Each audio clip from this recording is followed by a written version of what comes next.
I'm Mike. This is a quick reference guide for blending modes in Mega Studio and Photoshop. We are on Pinlight. Pinlight is an unusual mode, and this is difficult to describe. So my layer set up here. I've got this scan of this Choose Your Own Adventure political piece. I'm sure you could make an argument that it's either liberal or conservative, if that matters to you. And then that way both groups hate me. Just the way I like it. Anyways, so we have this scan, and on top of it I have a layer set to Pinlight, and that's how we're going to use this thing. So let's read the definition, and it is a wordy one. The manual definition of Pinlight is the colors of the image are replaced depending on the color of the set layer, meaning the Pinlight layer here.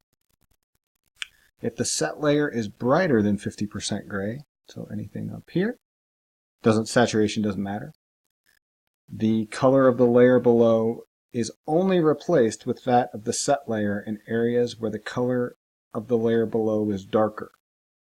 So if you're using a bright color, you're only replacing colors that are brighter, that are darker, and you're leaving any colors that are brighter alone. If the set layer is darker than 50% gray, the color of the layer below is only replaced with that of the set layer in areas where the color of the layer below is brighter. That's a mouthful and a mindful. Let's see this thing in action, and we can kind of figure out some uses. Because the first thing we should take into consideration is that it's going to be very difficult. Like, all right, this is let's get a marker, all right. This brush right here, this silhouette brush, all the pixels are the exact same color. So we're not going to get any weirdness. But the moment you swap to a paintbrush, and your value, like let's just say here we're probably, 55–60% dark. When you start making marks, up here it's brighter than 50%, it's going to behave one way. And down here, you're darker than 50%, it's going to behave another way. So that's something to watch out for, depending on the result that you're expecting. And I don't know about you, but I'm not smart enough to think of in terms of I'm making pixels brighter and darker and try and render that way. Like, I've never found a way to render with this thing. But it does work really, really well as a highlight tool, or as a value checking tool, or you can use it for contrast, you can use it to repaint areas. What's really cool about it is, like, say in old Prez's eyes here, you wanted to redo the highlights. You could, whoops, I'm using a paintbrush, which is exactly what I said not to do, right? So you could potentially grab all these light pixels, and all the dark pixels stayed the same way, and then you could highlight, whoops, that wasn't what I wanted to do.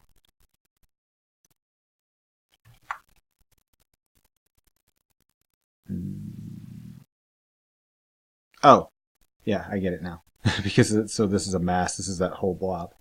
So what you could do is jump down to this layer and merge this down, or create a mask and then highlight just those pixels, and then you would be able to repaint in just that area without touching any of the pixels around it. So it's a lot easier way to paint in without having to worry about redoing all these values, especially if something like an eye. It's kind of complicated. You know, there's some super dark values, and then there's some gradients to kind of get it to look right. You can also use it as a global value check if you want to find out where your super light values are or where your super dark values are. It's very easy to just fill in and see where the pixels don't. So if you want to, like, for example, here, what you're seeing is all of the super black values. Like, every value that is darker than this is unchanged. The pixels are unchanged, the colors are unchanged.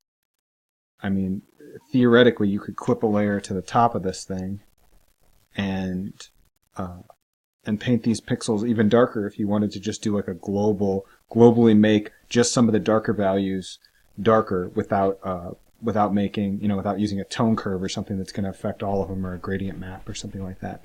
So for like global checks and changes, I think that this is a useful tool. The only way that I've ever used it is to paint in and then merge down and select, like the first example that I gave, for just redoing like a highlighted area or a super shadowed area on a piece that's semi. It don't really work photorealistic per se. This painting is gouache and watercolor and pastel and ink wash, and I don't know. I put a lot of wetness into the paper to make it look real, but it's look, when you zoom in on it, like, there's not any real detail in here. It's just tons of values scattered all over the place. So for a piece like this, and then sometimes I rub ink on the top, or who knows? I don't know I have no idea what I'm doing, But it looks cool. That's all that matters to me. I think it looks cool. You decide. There's no photos of George Washington. I know that he had like wooden teeth, or possibly the teeth of a slave, or that's not like a confirmed thing. But I don't want to give you a history lesson here, but his mouth is really weird. I don't know. There's no painting of him with an open mouth, so I didn't know. He looks kind of silly.